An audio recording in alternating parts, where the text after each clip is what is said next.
السلام علیکم۔ صراط مستقیم چینل میں آپ سب کو میں خوش آمدید کہتا ہوں۔ ایک تازہ ترین خبر میں آپ سے شیئر کرنا چاہتا ہوں کہ ایرانی حمایت یافتہ یمنی حوثی باغیوں کی جانب سے ایک بار پھر سے ابہا ایئرپورٹ کو جو کہ انٹرنیشنل ایئرپورٹ ہے اسے نشانہ بنایا گیا ہے، جس سے ایک مصری شہری جاں بحق اور 7 کے قریب سعودی شہری زخمی ہوئے ہیں۔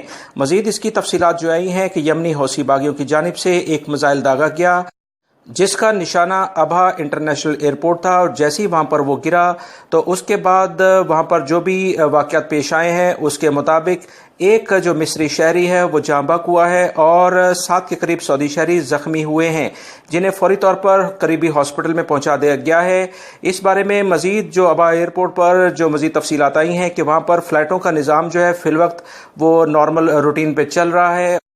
ایرانی حمایت یافتہ یمنی حوثی باغی اپنی حرکات سے باز نہیں آ رہے ہیں اور مسلسل وہ حرمین شریفین ہوں یا دیگر کوئی بھی شہر انہیں اپنے طور پر مسلسل نشانہ بنانے کی کوشش کرتے ہیں، جس سے سعودی ڈیفنس سسٹم بڑی مستند طریقے سے انہیں نکارہ بناتا ہوا آ رہا ہے۔ اس بارے میں مزید جیسی تفصیلات آئیں گی آپ سے شیئر کر دوں گا۔ میری اس ویڈیو کو لائک کرنے کے ساتھ اپنے دوسرے دوستوں سے بھی شیئر کریے گا۔ السلام علیکم۔